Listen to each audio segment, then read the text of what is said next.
ఓం నమో వెంకటేశాయ. ఓం నమో వెంకటేశాయ. ఓం నమో వెంకటేశాయ.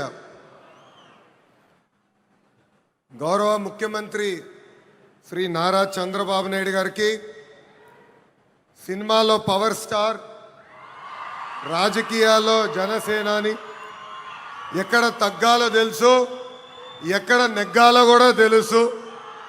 నాకు సొంత అన్న లేని లోటు తీర్చిన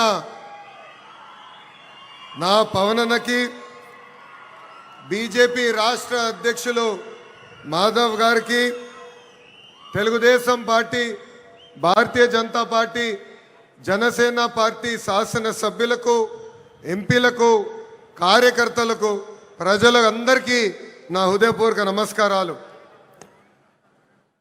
కలియుగ దైవ సాక్షిగా ప్రజాప్రభుత్వం 2 ఏళ్ల పాలన పూర్తి చేసుకుంటాం జరిగింది. ప్రజాప్రభుత్వ అధికారంలోకి వచ్చిన తర్వాత ప్రశాంతత వచ్చింది. ఇప్పుడే సహచరం మంత్రి అచ్చెన్నాయుడు గారు ఒక మాట అన్నారు.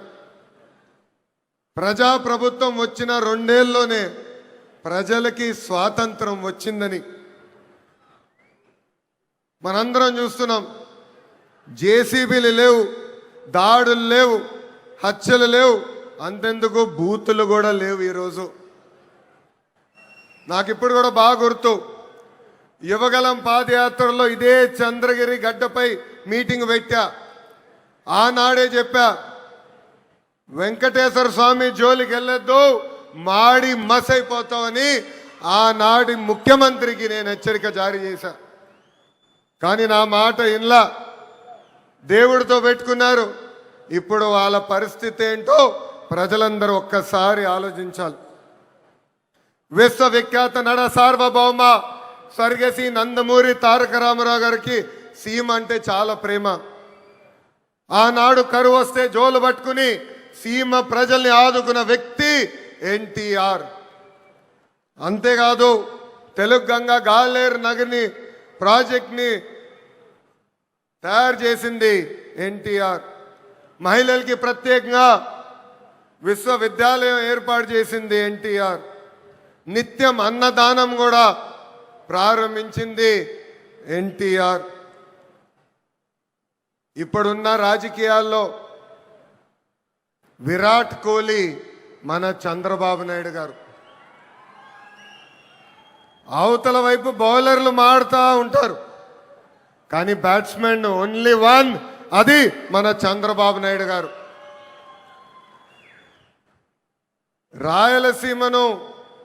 రాయలసీమగా మార్చిన వ్యక్తి మన చంద్రబాబు నాయుడు గారు.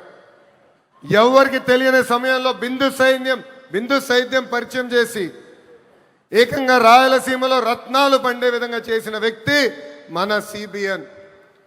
హంద్రినివా సుజలా స్రవంతి ప్రాజెక్ట్ని పూర్తి చేసి చివరి నియోజకవర్గం కుప్పానికి నీరు తీసుకెళ్లిన వ్యక్తి మన సిబిఎన్. అంతెందుకు, పులివెందల కూడా నీరిచ్చిన గొప్ప వ్యక్తి మన చంద్రబాబు నాయుడు గారు.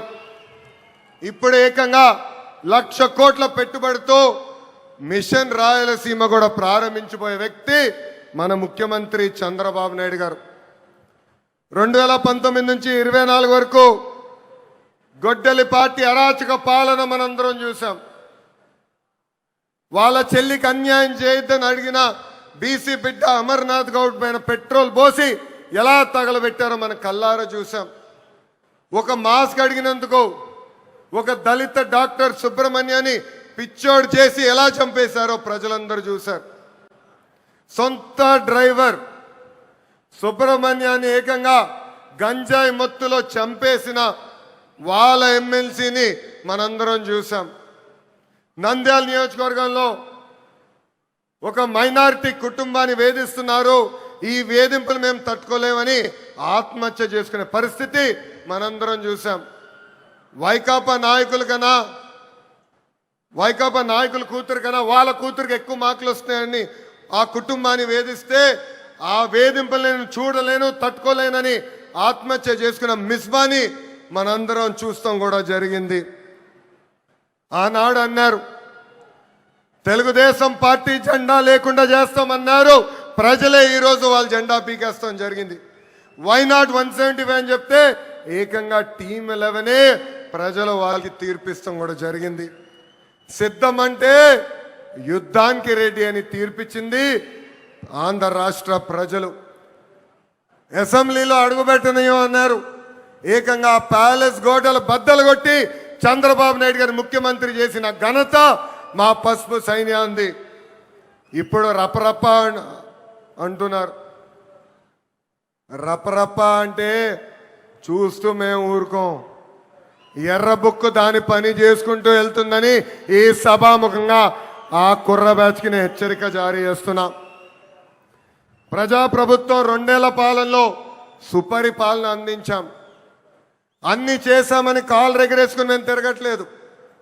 కానీ ఎన్ని ఆర్థిక ఇబ్బందులున్నా ఇచ్చిన హామీలు ఒక పద్ధతి ప్రకారం నిలబెట్టుకుంటూ వెళ్తున్నాం.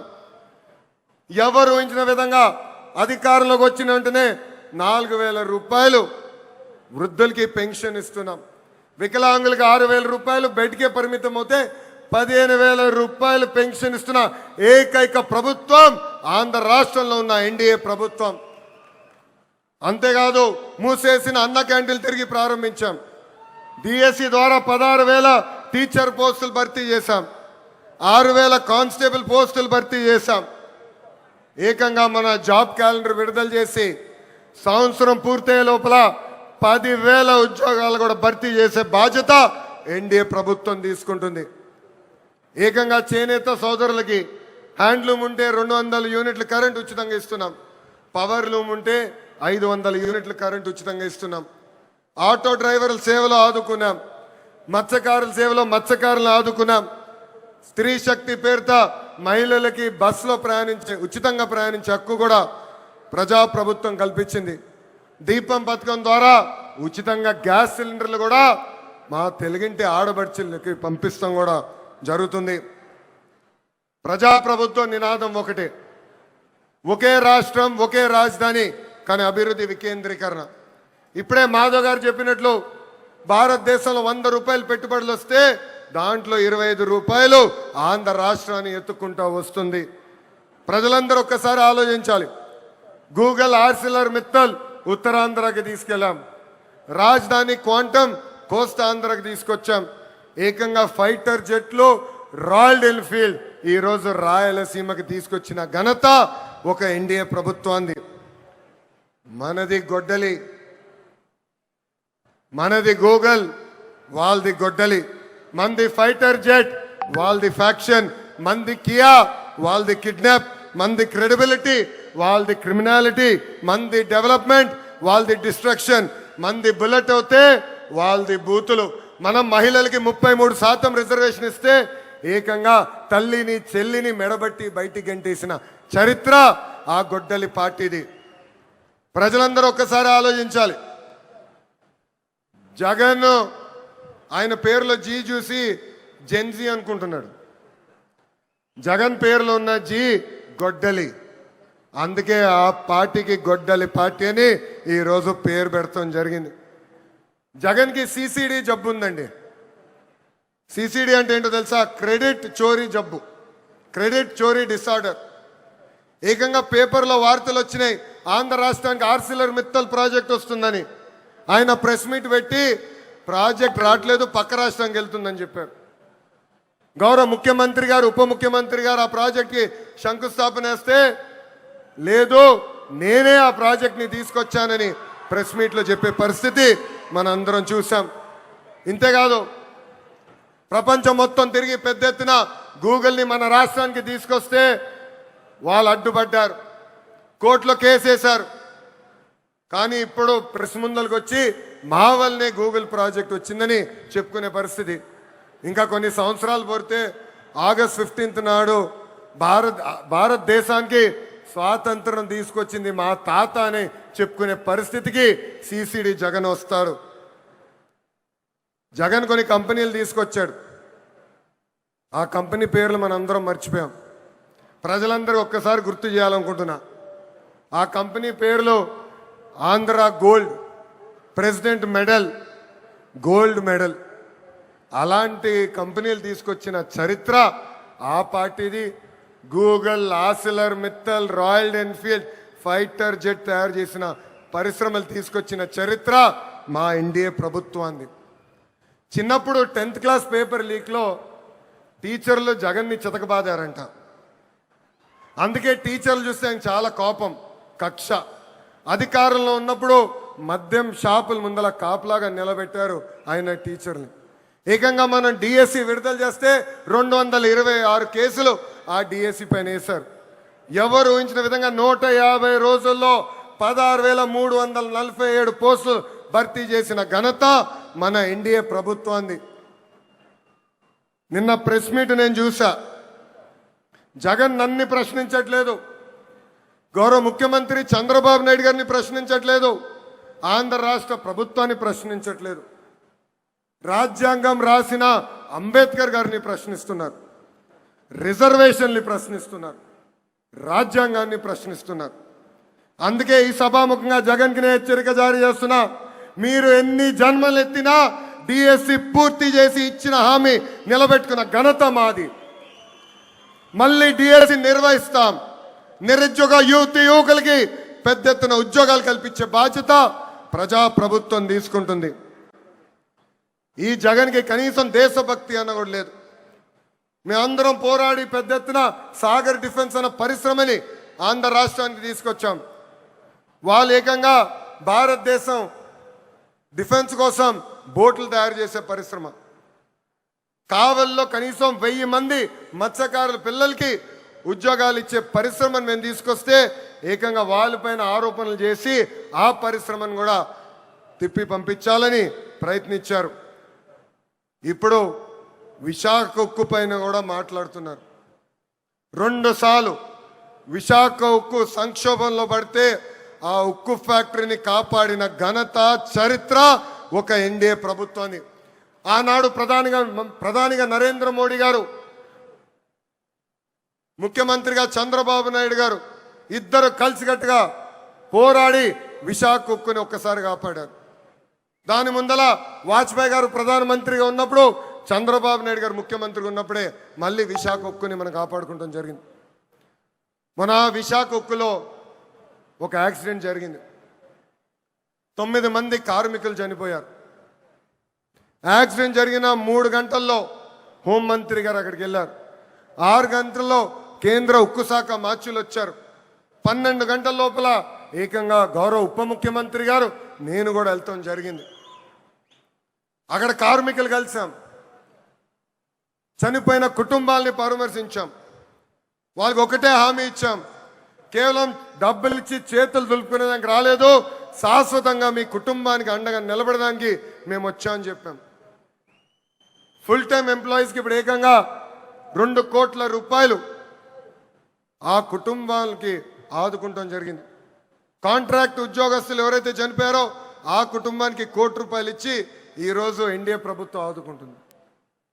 ఇన్ని చేస్తున్నా అక్కడికి వెళ్ళి మా పైన ఆరోపణలు చేసి ఇచ్చే 2 కోట్లు వద్దు, 1 కోటి రూపాయలే ఇవ్వండి అని చెప్పే పరిస్థితికి వచ్చాడు పులివెందల శాసన సభ్యుడు. ఇది ప్రజలందరూ గుర్తుపెట్టుకోవాలని ఈ సభాముఖంగా కోరుతున్నాం. ప్రపంచంలో మనం ఎక్కడికి వెళ్ళినా భారతదేశ వైపు అందరు చూస్తున్నారంటే దానికి కారణం మన నమో గౌరవ ప్రధానమంత్రి శ్రీ నరేంద్ర మోడీ గారు. మొన్నే రష్యాకి వెళ్ళా, వాళ్ళందరూ ఆశ్చర్యపోయారు. ఇంత సమర్థవంతమైన నాయకత్వం భారతదేశానికి ఎలా వచ్చింది, పొలిటికల్ స్టెబిలిటీ భారతదేశానికి ఎలా వచ్చిందంటే కేవలం ఒక్క వ్యక్తి, అది మన నమో వల్లనే వచ్చిందని వాళ్ళు చెప్తాం జరిగింది. ఇతర రాష్ట్రాల్లో నమో అంటే నరేంద్ర మోడీ గారు, కానీ ఆంధ్ర రాష్ట్రంలో నమో అంటే నాయుడుజీ మోడీజీ గారి అద్భుతమైన జోడి. ఇతర రాష్ట్రాల్లో డబుల్ ఇంజన్ సర్కారు ఉంటే కేవలం ఆంధ్ర రాష్ట్రంలోనే డబుల్ ఇంజన్ బుల్లెట్ ట్రైన్ సర్కారు ఉంది. ఈరోజు ఈ డబుల్ ఇంజన్ బుల్లెట్ ట్రైన్ సర్కారు వల్లనే మనం విశాఖ ఉక్కుని కాపాడుకున్నాం. అమరావతి పోలవరానికి కావాల్సిన నిధులు తీసుకొచ్చాం. ఎప్పుడో రావాల్సిన ఏకంగా విశాఖ రైల్వే జోన్ని కూడా మనం తీసుకొస్తాం జరిగింది. ఇంతేకాదు ఫైటర్ జెట్ ఆమ్కా ప్రాజెక్ట్ని తీసుకొచ్చాం. త్వరలో కర్నూలులో కూడా హైకోర్టు బెంచ్ ఏర్పాటు చేసే బాధ్యత ఈ డబుల్ ఇంజిన్ బుల్లెట్ ట్రైన్ సర్కార్ తీసుకుంటుందని ఈ సభాముఖంగా ప్రజలందరికీ తెలియజేస్తున్నాం. రాయలసీమగా మార్చిన ఘనత ఎన్డీఏది. 1,00,000 కోట్ల పెట్టుబడితో ఈరోజు మిషన్ రాయలసీమకి మనం శ్రీకారం చుడుతున్నాం. రాయల్ ఎన్ఫీల్డ్ వచ్చింది సీమకి, ఎల్జీ ఎలక్ట్రానిక్స్ వచ్చింది సీమకి, ఏసీ తయారు చేసే కెరియర్ వచ్చింది మన సీమకి. అంతేకాదు రిలయన్స్ ఇండస్ట్రీస్ కూడా వచ్చింది మన సీమకి.